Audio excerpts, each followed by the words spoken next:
Welcome to the Elevate Podcast, powered by Braden. This is your front row seat to the stories of local leaders, both nonprofit and for-profit, who are shaping our community. Every episode brings you leadership insights, lessons from challenges, and practical strategies you can use today. And yes, we'll keep it real and have some fun along the way. If you're ready to elevate your leadership, hit subscribe and follow us on LinkedIn for updates and behind-the-scenes content.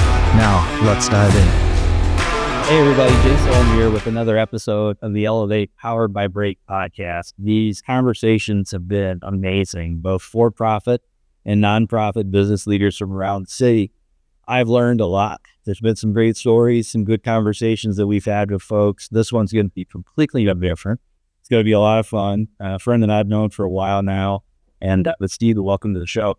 Thanks, Jason. Happy to be here. Thanks for having me on. All right. So President of Orr Fellowship today.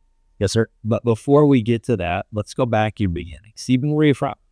From Phoenix, Arizona, originally. So moved out there. It's actually born in Indiana. Had a small world that is this world that we went through, and all these connections that happened. When I was 2, we moved out there so my dad could take over the family business, which was childcare. Gotcha. Okay. So I guess I didn't realize you were born here. I thought you were born there. So my mom, she was grew up in a small town called Winter, Indiana. Oh yeah, sure.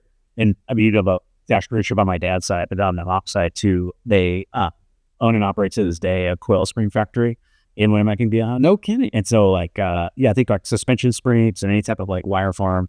John Deere's a big client of theirs, Polaris, like they make suspension springs, all that type of stuff. Okay, so from Winter, Indiana. Entrepreneur side on your mom's side, but your dad was from Arizona. The family business there, right? You're 2 and you're heading out to Arizona to chase your dad. Your dad's going to start running the business. Yep.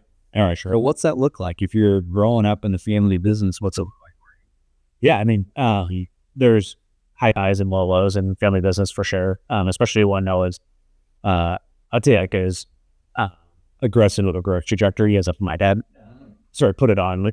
And for just context for everybody listening, when we moved out there, there's only 2 centers underneath the business brand. And when we sold, which was now 4 or 5 years ago, there was 13. And we built all the schools from the ground up. And so when he was building it, it was super leveraged and very stress-inducing. So he was managing the construction projects, but also managing all the employees. And, when we sold, it's about 300 employees, and they were taken care of. I had about 18 different kids every single day, like across all of those centers. And so it's like the people logistics is just insane. And then I'll keep going.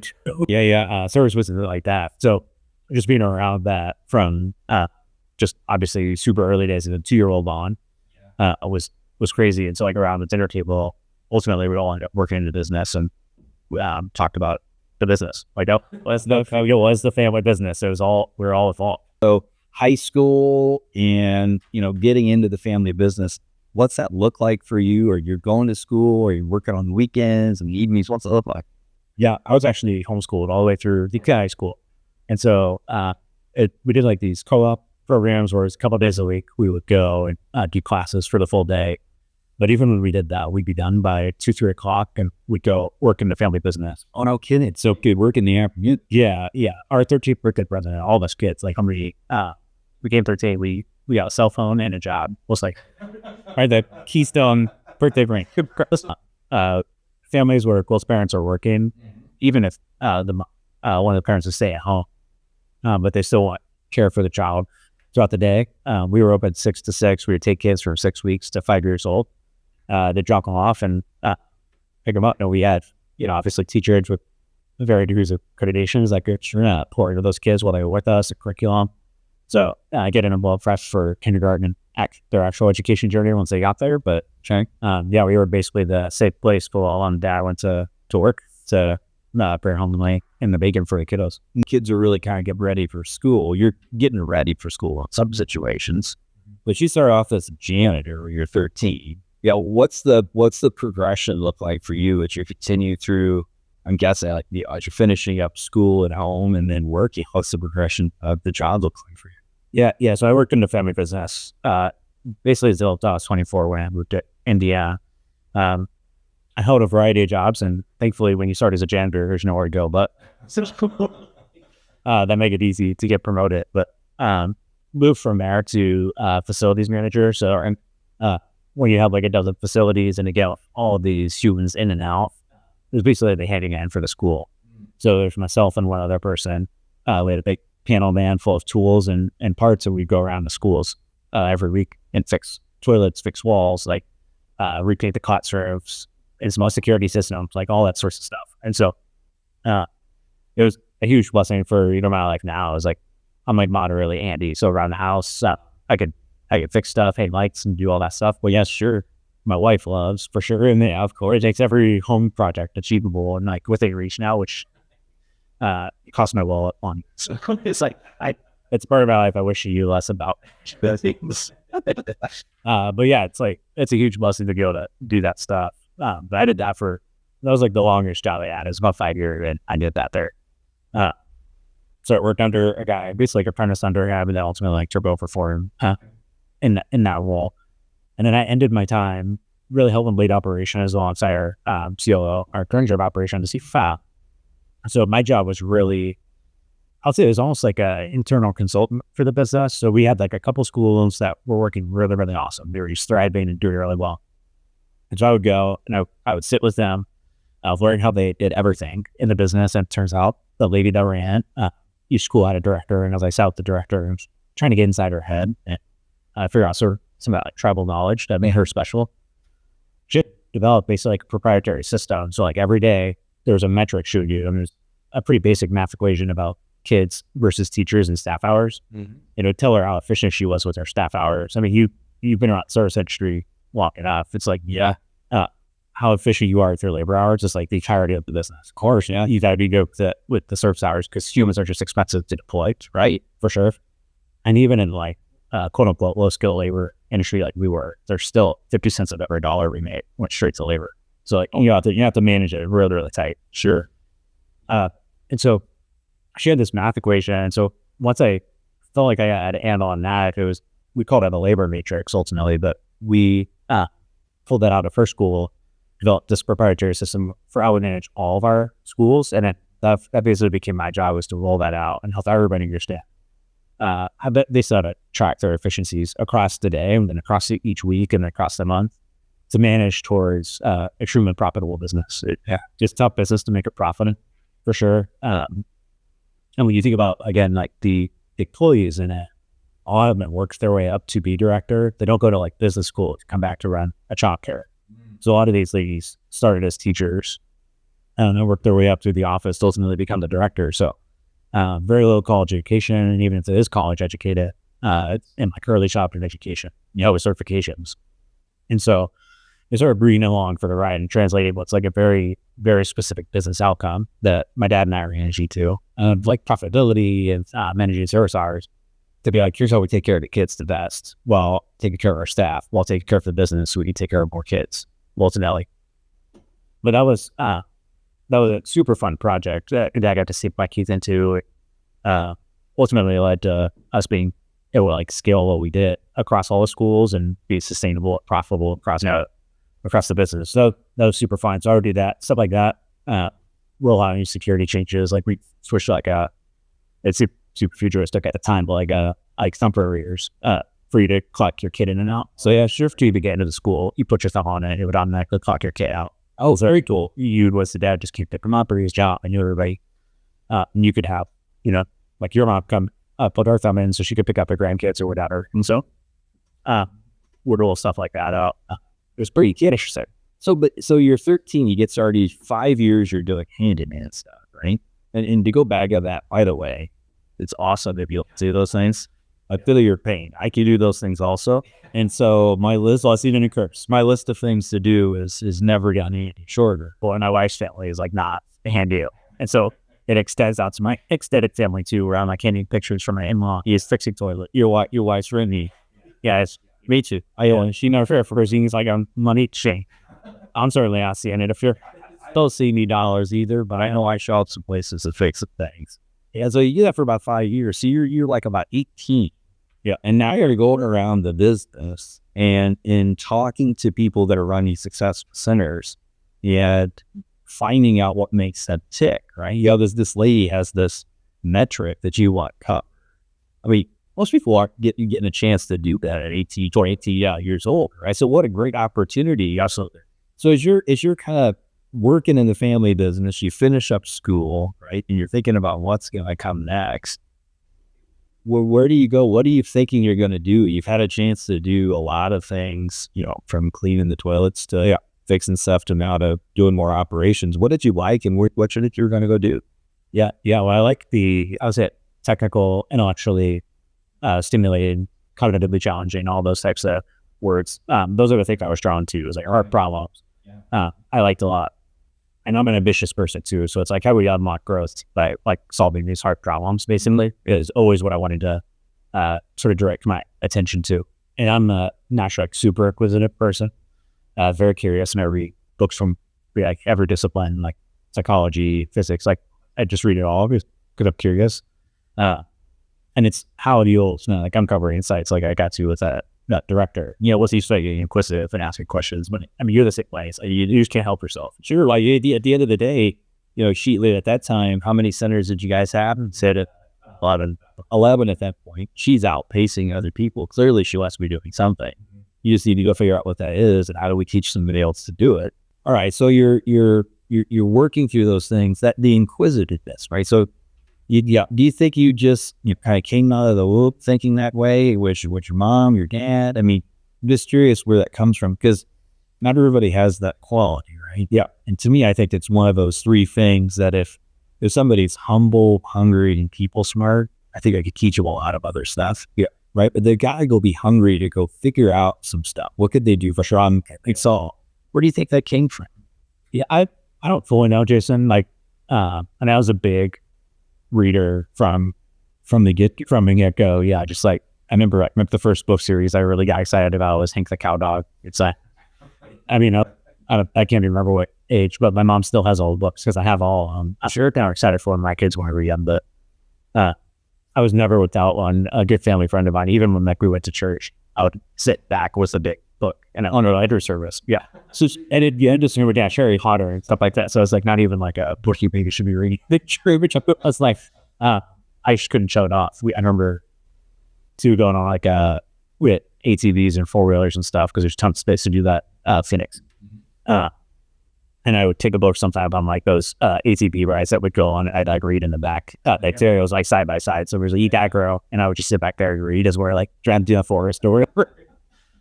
Which now like feels like squandering that moment, but it was just like naturally how that's the way I wanted to be, right? So good for you. So naturally curious, you're solving problems. You're at this point, with the business you started at 13, been working there how many years? Yeah. It was like, I would say it was like 6 when I graduated high school. And at that point I wasn't fully sure what I wanted to do, but my mom's whole family, so my dad didn't go to college and at all. Well, that's not quite true. He went for 2 weeks and then quit. Like, okay, very common. He did show up. Yeah. My mom went to like secretary school, basically, is what it would be. But she was working at secretary for a law office when they got married. So just the higher education world was not something we were super plugged into. But then my mom's brothers went to, they were engineers at Purdue, and they did that within that family business out here at the ass or close. Oh, sure, yeah, they were mechanical, which makes sense, right? And so I was super intrigued by that. I love the fact that like engineering, much like medicine, is like a practice where we stuff constantly being revealed. And so I actually interned for 2 summers with that as an engineer, with no like engineering expertise, but just like I would learn what it was about. So you got to come to Indiana. Yeah. It was really similar to what I got to do as a child care. Actually, the first summer I was out there, there's something called a spring press, where when a spring is made, it's actually made too big, and then you press it down to the size you want it to be, and that actually is what gives it the tension. You press it down so the natural length that it would be. And it was a very human-oriented system. Like it was all built around a human. So there'd basically like this rotating cylinder, and there'd be these cylinders coming out that the spring would wrap around. So you can manually put that on. You press a foot dial, and it would spin next to the next one. Yep. And then you put another one on. And then once it got to the back, you press like another thing with your hands to make sure your hands weren't out of the way. It's like a dual button press. Then it would come out, press it, and then you would just keep managing it like that. Oh yeah, sure. So it was like built around human doing that with him. And we thought there was a way to make it basically like automated and get the human out of the loop somewhat. And so my whole summer project was to try and reverse engineer that, like all processes, and then build. There's these little computers called PLCs, but they're programmable logic computers. And so they basically have a row of inputs on one side, they plug wires in, and a row of outputs on the other side that it'll send outputs out of. And I had to design that to automate the whole thing. I know kids to find sensors that would track the light. And so like when it saw that it came up, it would be like, okay, it's done, and it's at safe position. We could stand the pressing function. So it was a huge, tough challenge for you. But I think by the end of the summer, you like got that done, and then worked well enough that then they like replicated that across all of their spring presses there. And so it was very similar to like the exact same job almost, which was the re-engineering application. Yeah. Which was so fun for you. So when I came back, we went to community college first. I would say like ultimately the family, really well from the family business, but at like that point we were not wealthy by any stretch of the imagination. Dad was very much in building business mode, so there's a lot of debt and everything. So all my siblings, we started at community college in Phoenix, and so I was going to Paradise Valley Community College with the goal of being like a tier associate's degree. And as a starter for engineering, and then ultimately go to session somewhere else. Okay, yeah. But as part of being homeschool, and it's a little embarrassing, but I'll tell you, and I guess every year it was. So it's not super private anymore. As a homeschooler, I ended up like cheating through basically a year and a half, almost 2 years of math. Oh no! And it was like, tree algebra and algebra 1, which I thought was like fundamental. Jeff kind of all went after freak over. And so like, you're getting into like these calculus, and I had done a calculus in high school, but then you start getting into like more and more formative calculus as you're college, and it just like my math knowledge was just like so threadbare. And all it is like Swiss cheese, right? There's just like random pockets of folds everywhere. And it was such like an overwhelming problem to solve for me, because it's like I don't even know what all the holes are to solve. Like if I would just go plug those, but it's like I'm finding new ones all the time. Yeah, right. And so engineering just felt like more and more unattainable for me. And I'll share this too. This is an important part of my story. Like when I went to college, I tested into their like presidential scholarship, so it ended up being like a full ride to this community college. Oh, we're a kid, my cousin at A&A, which so great. Like it was a huge blessing. But then after that first year, I was on academic probation because the reason I was just the judge, and it was just like not going well. Chemistry also was like a huge struggle for me. And now that first year, and so my solution, Jason, like super smart Steven, is like, well, I will just take business calculus online over the summer while I go back to Indiana again. And I'm an engineer again for the family Cold Spring factory. And I totally fucked that class. Oh no, it's like online, self-paced, all this stuff. And I remember, it was towards the end of the summer, and I like emailed the professor. I was like, hey, remind me when the final's at. I'm like floundering in this class. And she was just like, the final was 3 weeks ago. Like, oh, the class is done. The class is done. You were done. I was just like so unplugged from it, being like online and early in my state. Yeah. It was I guess I had dark time in my life a little bit, because I just felt like so lost. And it's like, I was supposed to do. And like, it's important part of like my character formation story. I'd say it's like growing up, I was like the smart one in my family. That family friend that would always make fun of me for bringing books to church. She called me a boy genius. Like my great grandpa would say things like, if any of us are going to be something, it's going to be Steven. Like there's like a lot of pressure. Actually, there's a lot of like a young age. Yeah, put on me. But which people don't think that. When it's it's all up, right? But the way that it was perceived, right, and maybe not when you were young. When you're young, you might have thought, "Oh, this is cool." That of course, saying this, but at some point in your life, that came back and hit you. Yeah, it didn't become a problem until I started not doing it. Yeah, that's when I wouldn't say spiral might be the right word. Like spiral feels a little negative, but like when you basically like build your identity around like a fixed concept like that, where it's like I'm smart. But then something comes along that tells you like, no, you're not. Like flunking, losing your presidential scholarship, flunking out of this class, whatever. Yeah. it's like an attack on your identity, and it creates this like existential crisis for you. Yeah. And that's really where I was like finding myself, was like, I'm smart. Like or at least I thought I was. Like, if I'm not smart, like, I don't know what I am. I switched to business. I was like, I'm sure did my associates. I did come out and do another summer, but I was just like, dark place mentally. So it was like nowhere near a spot. And like, I was pretty sure engineering wasn't my future anymore. And because of my own like selfishness and my own decisions, right? I'm the one that cheated. And so switch to business, get my associates. And then I'm sure I'll get a family business. The rest of my life, this is basically what I thought. I was like, my dad went to school for 2 weeks, and he's doing what he's doing. Yeah. I went for 2 years. Like, that's like 10 times as good. Yeah. He's here. I started working full time in a business, but I just felt like I was like wandering without a plan. Like, I'm a big fan of intentional wandering, and like chasing your curiosity, but I just felt like I was floating along in life. And so then I thought I might be a firefighter for a time. And so I went back to that same community college and did like an EMC course, and went past that and got my certification. But then the more I thought about it, I was like, I just don't know if that's like the lifestyle I want, especially in Phoenix. You start, and basically until there's openings in like the nicer parts of town, you start South Phoenix, which is like a lot of gang activity, a lot of drugs. Like, it's pretty nasty. So some of my stuff that goes down in there, you're just like in the thick of it. I just don't know that I had like a stomach for, they would tell stories, wasn't like the domestic abuse scenarios of walking on and stuff like that. And I didn't know I was like mentally capable of like dealing with that. I guess that we were chemistry being around. Absolutely. And then right at the end of that time where I was like, I'm just going to keep working in family business for now until I can find something else. I went on a mission trip, and ultimately met my now wife, Age, who I didn't know at the time. I wouldn't met there. Fun story of like, we went to New York at our church. She was living in Central Illinois.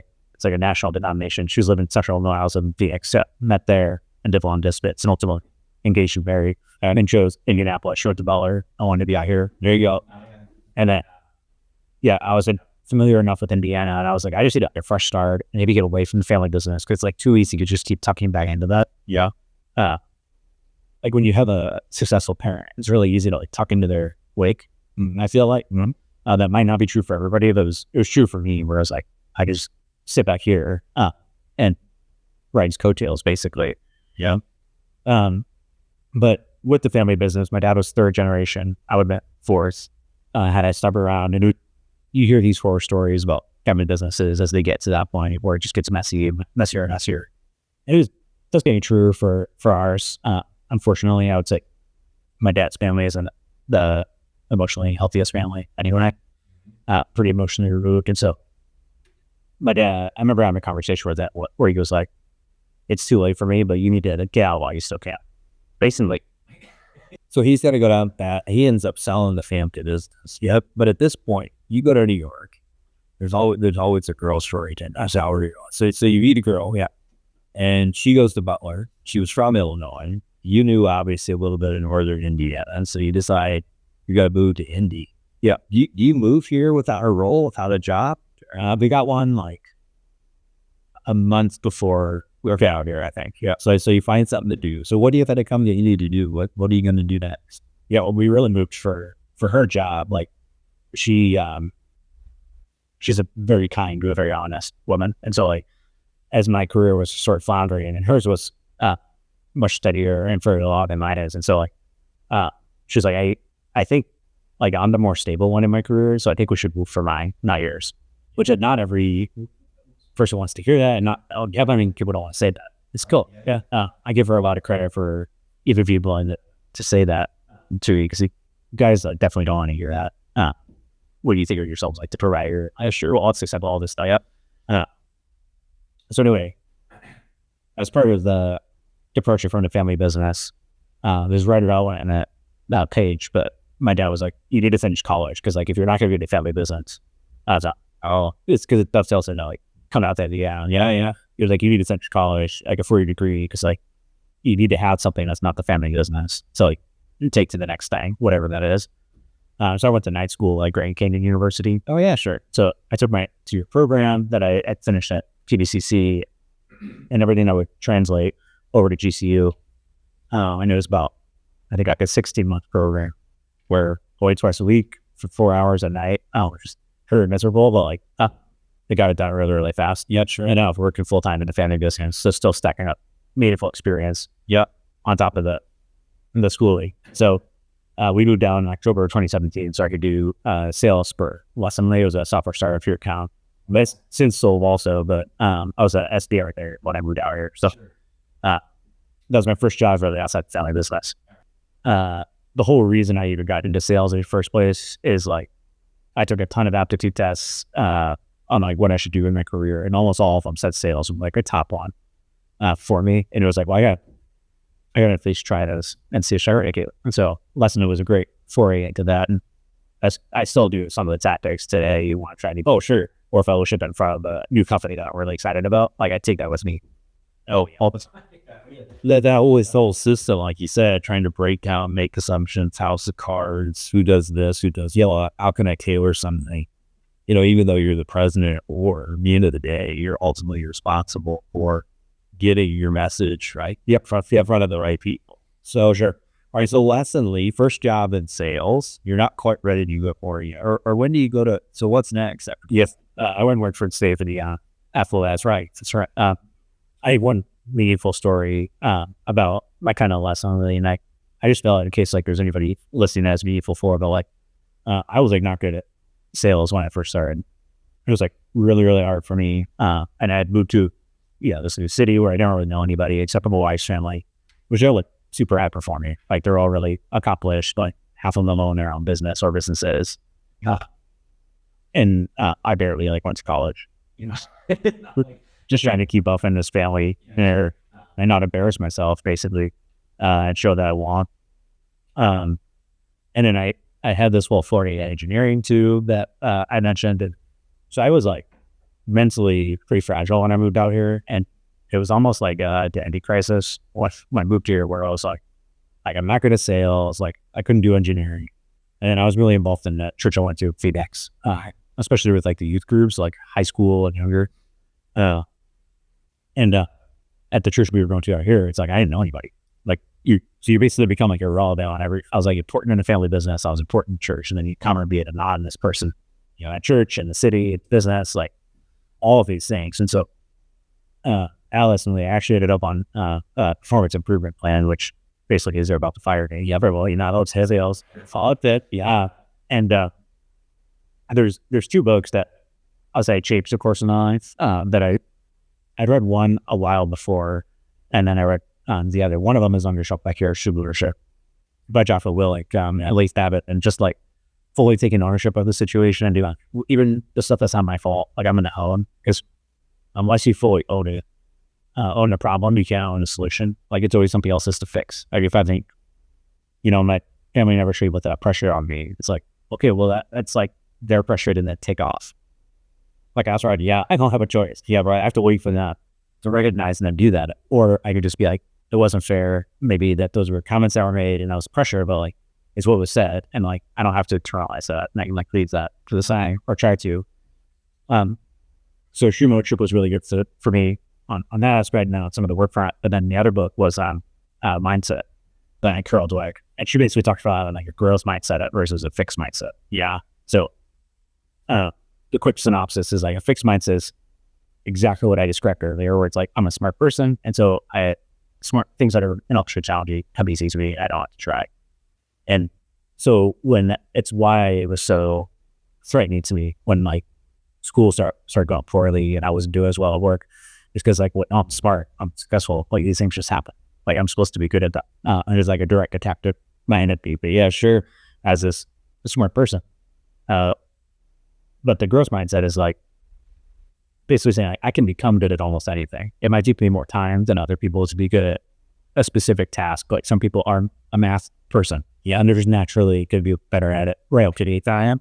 That doesn't mean I can't be good or even great if I give it enough time to do it. And so I think reading the 2 of those together was really like that they like compounded each other in some really meaningful ways. Or it was the same viewpoint of the story where it was like, nobody knows me. I'm a nobody here. I'm not doing well, like all these things. But it was just like a different perspective on it, where it was like, because nobody knows me, like knows no history, it's like I can tell them and I can be anything I want. That's right. And I feel like that's when the whole story that flipped for me, where I was actually able to take more ownership of my story and be like, well, I want people to think I'm awesome. Yeah, not for an egotistical reason, but it's like nobody knows I was like a screw out kid in high school. That's right. And like too many pranks and all this stuff. Like nobody knows that I'm really Reddit. I was like running around. And that's the way people at church or at the halls of the high school go up I went to. It's like, I'm just Steven. You're right. And I can be whatever I want. So it's just like actually trying to save my kids in that opportunity. Yeah, trying in a real way. I set the trajectory for my whole life from that moment where I was like, well, I'm going to write the best story I didn't think of. That's amazing. So what a cool turn, right? And it's actually interesting. I was supposed to spend a couple of minutes on this part because a lot of folks get stuck in the first part of that where nobody knows me, and they own this, it's all these things, right? But the light finally goes. You read those 2 books. I'm curious, did you just find those books? Did somebody recommend them? Remember how you stumbled into those 2 books? Yeah, Extreme Ownership would have been through a guy named Tom Bilyeu, he's an internet influencer now, but at the time he was one of the co-founders of like Quest Nutrition. They do those like protein bars and stuff. Yeah.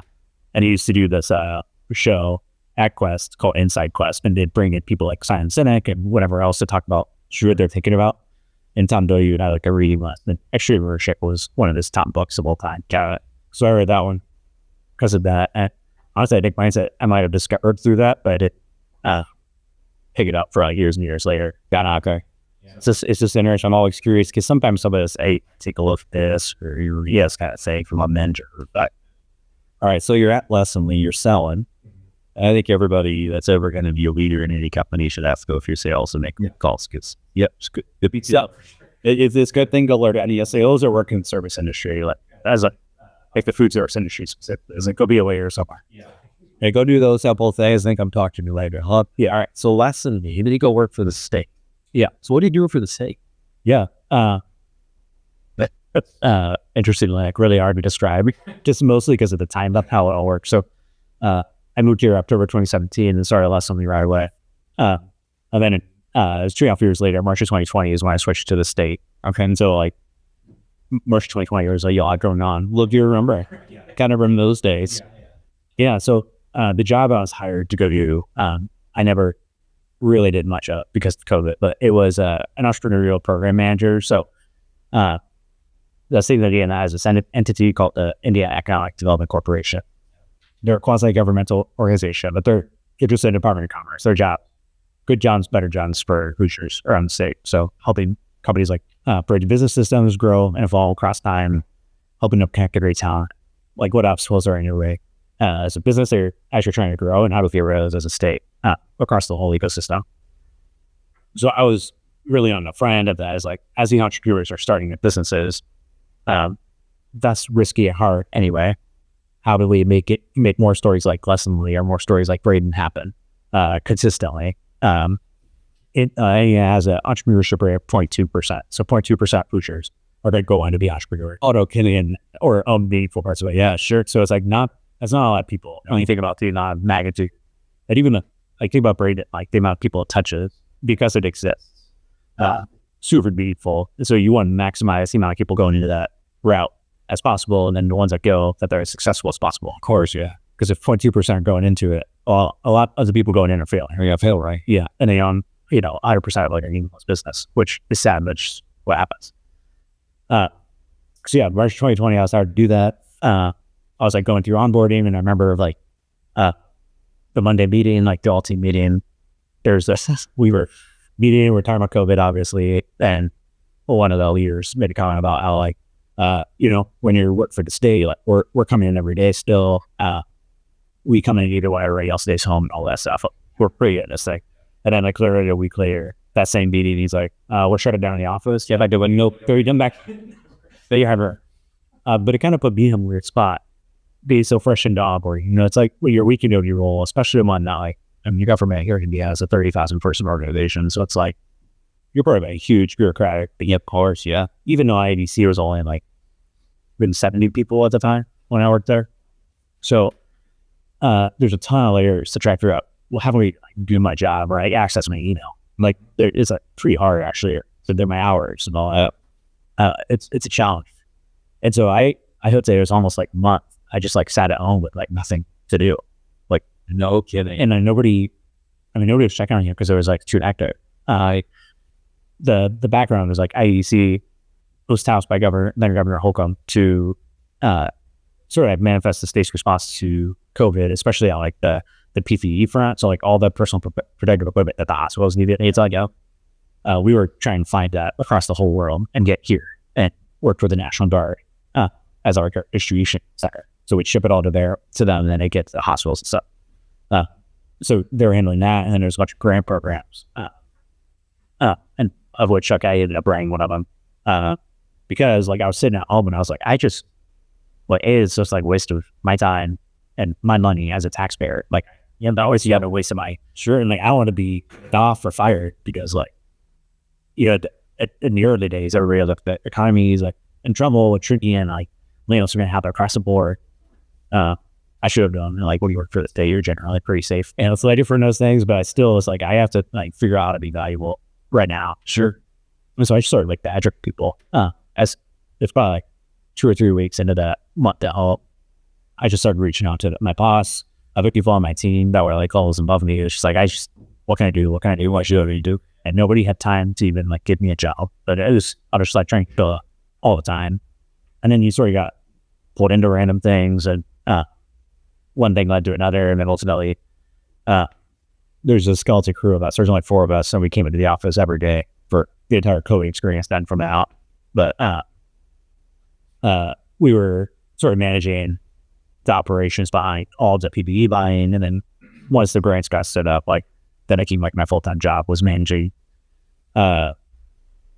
Once we finished putting money into it, it was $500 million for the what's called a small business restart grant program. Okay, so businesses would ship us their P&Ls, and if you could show material loss because of COVID, where it was a clear go side, the government would basically cover your expenses for a certain amount of time, up to a certain amount of everything. Okay, it was great. Saved a lot of businesses, but it was an incredibly challenging process to stand up. When you think about the amount of paperwork and due diligence you have to do, and the money that was coming in was federal money, and so if you want to do a good job, validate the outflows, the federal government could come to India and say, we want all that money back. Yeah, sure. Which is stressful. It's I don't want to be the reason India owes $500 billion. World government. I don't know. It's a good thing on my resume. Oh my gosh, you don't look bad for sure. Yeah.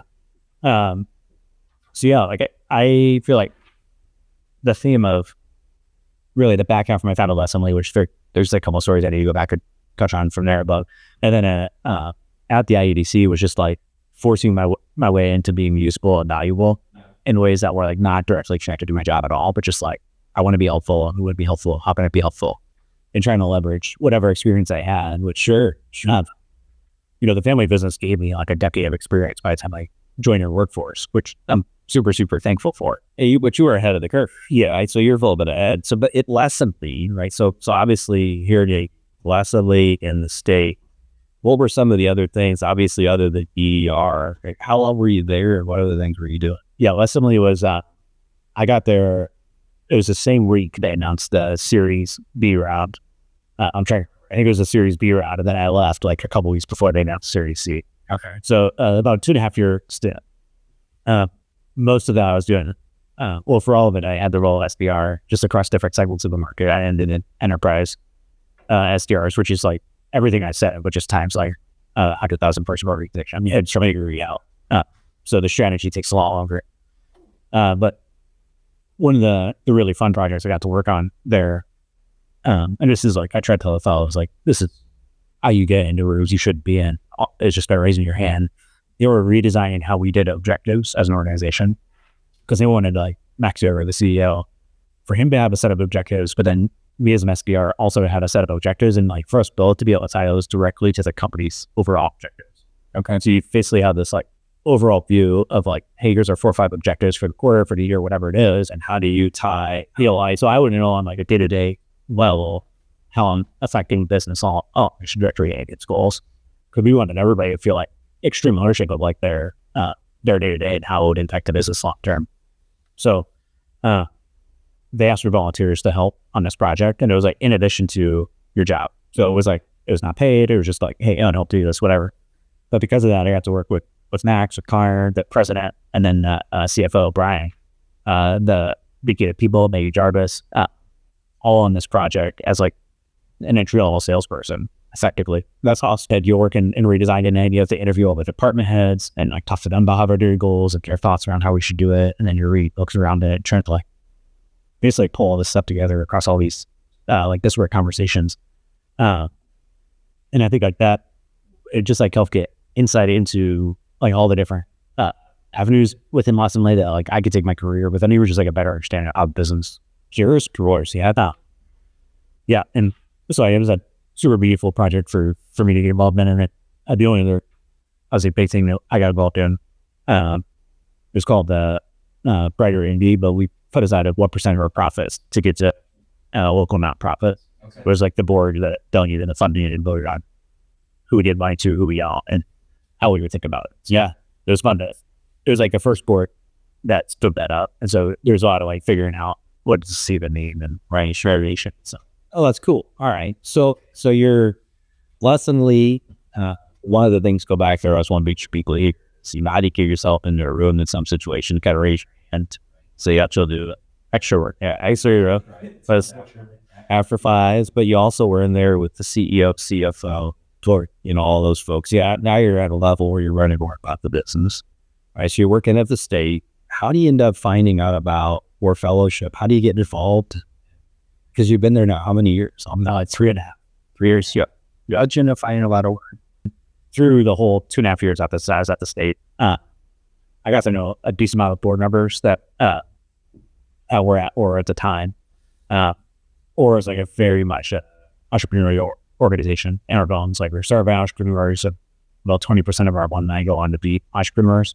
It's sort of like the agency we try to instill people with. It's just a natural outpouring of it. Yeah.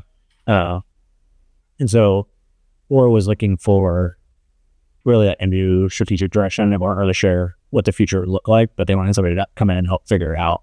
And they'd gone through a few personnel changes. And so one of the board members reached out, Tiffany Souter. She was my first conversation with the Orr board, which is like, I know you're super happy at the state, but can I text you to like come think about this? And yeah, so I signed up for Blake Coriath, who's then he was the CFO at Alpha. I think he's partner and CFO now there. And then Ginger, who he's been an entrepreneur for a really long time, but right tech point and merged out into CICP, and then it's been involved with Orr since the very, very beginning of the program.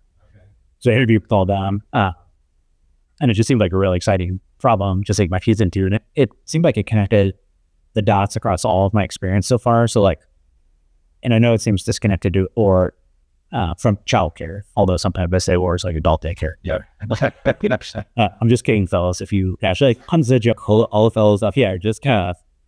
But I mean, your whole business is people when you're a childcare. Like it's either little people and the kids, or it's like the people, the parents, or it's the teachers. It's like everything is people. Outside of, there's like the Cheez-Its and stuff you're buying, but everything else people. And adolescently, we were selling software for sure, but I think like what really in this space, like the distinguishing factor for us was really the culture that we were selling. Like people were buying that and wanting to work with our people over the other software. Like our software was probably as good, but it's like the people that made it actually pushed us over the edge. So for those that don't know, tell us about Orr. I mean, there's a lot of folks, I know quite a bit, right? We're not jazz about years, but for the folks that don't know, tell us about Orr. Yeah, so Orr Fellowship is, we brand ourselves as an early career development program for versatile high achievers and future-focused businesses. What I want you to hear now is like, we're basically trying to find the greatest people of this current generation that are out running businesses, starting initiatives, digging communities. And we want to connect what we think are the rising generation with them, put them in the jet stream or whatever that activity is. And so if it, like for Braden, for example, it's like how we get a fellow working here, working with you to be close to the way you think about problems, the way you solve problems, the way you're trying to grow the business and grow people that make the business work. And ultimately, literally by doing that, we're not incredibly prescriptive with outcomes. So it's like, if you put great people in the same room, great stuff just happens. Like great people can't help but do that. Right. It's just a natural outpouring. And so, we really want to like seed the Indiana marketplace with the smartest people we can have, because selfishly, when we're running businesses or people that are taking their kids to school right alongside us, or like nonprofits or running for public office, we want those to be the smartest freaking people possible. Yeah, of course. And we think Orr Fellows are those people. So a lot of times we're recruiting, assessing, and then ultimately matching these university graduates. They're all graduating with a 4-year degree with these businesses. And then everybody's agreed to a 2-year relationship here where they're going to work in the business for 2 years, or a W-2 employee, full employee of the business. We're asking for executive access and any for the fellow to be exposed to. So if you put these high-achieving people in a corner, they're going to get bored, disengaged. They need a challenge, but they also need support because they're fresh out of college, right? And so like we meet the moment for them with the challenge and the support. And then we want broad exposure to business. Just like I got a lesson like working on that project, but like a lot of the people coming in, they might have ideas. Like I'm sure you might have like when you're 21, 22 about what your life's going to look like, but it just changes so much, or so much in your life. And so like we just want them to be exposed to like what life has to offer. But I think the big thing is like for the fellows, the value prop for now is like we're putting them in the same room as so many other like ambitious, growth-oriented people. Yep. Not necessarily, I would say type A, but like they just want to do stuff that matters. Yep. Period. And so it's just such a high-quality network to be gifted right out of college. Yeah, but who gets to do that, right? It's pretty rare. Yeah. Coming out of college, normally you're going to having access to the leaders of the organization and some of those insights. You know, if they're getting a little bit of a cheat code, yeah, right. But then you mentioned like 3 to 6 kind of events with them on monthly basis of ISA. That's Heather said, yes, their group maybe do a like predictive index and more off themselves, how to communicate with people. You know, those are things that most people don't get anymore. For sure. It used to be, right? You'd go to work in a company and they have a big training program. Yeah, they take like a whole year. This is what it's going to look like. This is the training you're going to do. This is how you're going to do it. Kind of feels like now you get out of school, they're like, hey, welcome. And then they award a good luck, right? Right though. The Orr kind of feels more like an opportunity for them to get that next level of access for it. So obviously your business, I'm curious if some of these folks are going to work at technology companies. Yeah, sure. But how is tech? Is there any emerging tech that you guys are leveraging to maybe help some of these fellows? Or like once this next class starts, we'll have about 175 fellows in the program working at probably like 115 different businesses, 120 different businesses. But there's only 3 people plus a part-time person in Evansville that run. Oh, wow. This whole thing. So, and it doesn't really even account for we have like a 15 person board. We have a carbon company advisory board, an online board, and then about 800 alumni that have come to the program too. So it's like you have a ton of stakeholders, definitely, and then there's all these informal ones too. That like, we're connected to so much in Indianapolis just by a trip. Like the fellows going out being awesome, share stuff. Yeah.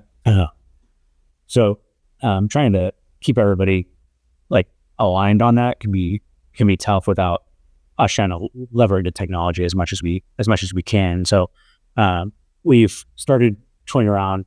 You didn't say AI, but we toyed around like AI. Yeah, I know it's like sort of the buzzword around town these days, but AI for us has been pretty transformative on a few projects for us. No, okay. Yeah, we were blessed to get a Lilly Endowment grant just over 2 years ago. We had an allotment within that grant for software and technology. We were actually able to save the fellows. Like the fellows do some work on our behalf when they're in the program.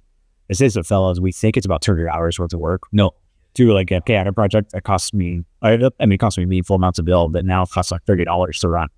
No kidding. Yeah, just in tokens. And it's just going down as like we see the economics continue to scale down. So I think there's just going to be opportunities like that where you can find like extreme leverage points. Sure. Especially, we operate on a 2-year calendar. So we're doing the same stuff all the time. Yeah. Every 2 years we start over with the class, which is like a good thing and a bad thing. But like it's just nature of our business. And so it's like there's got to be some opportunities for the repetition and the scale that we work at to have AI but lower the friction in some of that. And then I'd like to deploy some technology. Could be AI, could not, but like I'm thinking about deploying technology towards our like a VMAD base to indicate a little bit more. There's a ton of potential energy when you think about the caliber of people we have in that number, but it can be hard to actually connect across. And it's 800 people. We've been around for 25 years now. So it's like that it's a meaningful segment of time. And some people are like retired at this point, actually, from successful exits that some people are literally graduating right now. So it's like quite the broad swath of people. But I'd love to put a layer of technology around that. So you could, as a fellow, say, hey, I need help on like a demand gen project, work or an AI project or whatever the thing is. Who in the Orr network is super, super sharp on resting and then having a way to just like facilitate those connections, or alumni that far down in further on in their careers, and they're like, hey, I need somebody that's like 10 years into their job to come in and be my VP of sales. Like I need somebody with some scar tissue, not a Orr fellow, but like, I love that caliber. So just trying to like actualize some more of that potential. Well, I see pretty exciting. It's pretty exciting. And then I think finding opportunities for us, with Evansville, it's about 2 years old now. We're basically figuring out what's our shared services model, and technology will be a big part of that. As Indiana is basically our shared services, and Indy will ultimately to be just one of our chapters. It's our special and it's our home base, but with Evansville, it's like, what can we take from Indy down there? What does Evansville need to create themselves to make it Evansville flavor? It's like Evansville didn't start the program to keep more kids in Indy. It's like they want to stay in Evansville. So it's super competitive. So it's like we want to make sure it feels as home growth as possible, while seeing around the corners that we've been and like not running into the walls we've been running into for like 25 years. Of course. So technology is obviously going to be a meaningful part of like how to employ that skill. It's, I think, no different than any other business, right? Where can you leverage it to supercharge people, communicate? You guys, though, the base of 800 individuals that have been in the program for 25 years. It's a crazy number. 20% of those have a possibility to start at the company, right? They exit at this point. So there's great knowledge in there and great opportunity if you can leverage it. Forget about those younger generation. That's going to be cool to see. Yeah. So we talked a little bit about community. We talked about Indy. We talked about Evansville. I'm just curious for the community at large, right? That maybe some know Orr Fellowship, some don't. Well, what's one thing maybe you'd want the community to know about, right? Is there something out there that they should know, that the community should know about Orr Fellows, or maybe direction where you guys are going? You mentioned Fort Wayne, you mentioned Lafayette. So maybe like what's next for Orr Fellowship outside of just growing Indianapolis and potentially some of those other cities? Yeah. Well, I think on the point of Eric cities is like the cool thing about running Orr Fellowship is, as a nonprofit, I tend to operate as an entrepreneur, but I have to constantly remind myself, it's like, we're not racing towards some sort of like liquidity event, right? Like we're not going to sell this thing. We're creating, through my mindset, like we're trying to create an enduring generational family business. It's like across time. So how do we set this thing up to last a long time and not take unnecessary risks? And part of that is like on any sort of expansion strategy. It's like, well, the community has to be like pretty freaking ready for us to come step. Yeah, sure. Because we're putting a lot of risk on me structuring seating, like brand risk, all this stuff on doing it. And then also, when we placed our first 15 fellows in Evansville, it was about half of them, just over half, had no connection to Evansville. Oh, no kidding. So like, that's awesome that's really, really right. That's amazing. But for us, it's like, and we got to take this seriously. Like, these are people's lives that you're messing with. Like, right, yeah, they're going there because of us. Like, they're betting on that stat lash, which is super honoring. But it's like, we have to own that weight in our response. Yeah, right. In a real way and show up. So as we think about it, it's expansion. It's like, we want to make sure the timing is right for us and for that community to sure. But yeah, I think some people might be in a position to hire fellows, or they're hiring really career grads anyway, or like, how about a little this up? Just come talk to us. We partner with companies in a few different ways. And so you don't necessarily have to hire from our pool. Like, we live with companies that have their own talent pool. We just layer on top as like a talent development arm, and then for any parents that are listening, or college students that are interested in participating, like, I'd love to talk to you. Like, my email's on our website, find out on LinkedIn, whatever. Just reach out, like, we'll make it happen. But then even if you're not a fellow or a potential partner company, like, I still, like, there's ample opportunity to get come in with what Orr does. Like, we're bringing speakers all the time to speak to the fellows. That's one of our marquee events, the Business Leader Speaker Series. The fellows love it. And it'd be people like you coming in, just like sharing your story. Yeah, sure. Much like we feel, or what we've done here for last however much time. Nonprofits, we do like nonprofit consulting. The fellows will actually take out my strategic projects with nonprofits. So if you're a nonprofit and you want some support, or just want fellows to come volunteer at some point, we could try to coordinate that. Now, I would say if you are intrigued by the idea of what we're building and you want tapped into the talent network or like this partner company network, it just makes sense for us to talk about that, and we'll find an answer together. Yeah. So, and then if you're in one of these communities that we've mentioned within India, what else to talk about ways that you take to actually be us there? Yeah, see email right there. That's what I was thinking. It's good for the community to know that there's a lot of things to be involved with, right? And it's there's a lot of what that could come out of this. Yeah, I'm excited to see the growth over the next few years. I mean, Fort Wayne's kind of a little bit of my hometown, right? We get to see something get up there at Lafayette. Fort Wayne tells you, and they have some good stuff. They do. It's really growing. It's changed. And so it would be good to see some of those things. Amazing story. So before we finish up though, right? So we talked a lot about work, talked about growing up in Arizona, working in the family business, less than working for the city, and kind of how you're leveraging your talents and helping that next generation of young leaders. Terrific story, by the way. So when you're not doing Orr stuff in the evenings and that kind of stuff, what's fun look like for you? What are you doing for fun? Again, a dad have 3 boys now. So like, that's number one for at ages are 5.5, 3.5, and then he's 5.5 weeks old. Oh my God. That's the freshest one. So yeah, I'm maybe 6.5. No, 5.5. Yeah. So it's pretty hectic right now, but boys are just so fun. We go to their first taekwondo class on Saturday for a while, and it's just like, that's awesome. It's just fun, like being sharing all the time. I feel like for my life, just being the only girl now, I'm like with 4 other boys. Yeah, just as prone to wanting to wrestle and stuff is. That's like all they know about you, but it's so fun. We're very involved in our church here. So we're out carrier stewards is what it's called, but we basically help bolster church member engagement at our church. If by about 150 that attend regularly there. And then I serve on board of the Shepherd Community Center here in town. So that's on the Near East side. Basically kind of solve poverty for the Near East side. Yeah. And Jay Height's the executive director there. And the plan right now is like, how do we re-neighborhood? So how do you better connect people and create actual community amongst people that might not have otherwise? And like, there's generally bad outcomes without that community. So trying to just help lift up that whole community. I'm involved in the Zoo Board right now as well.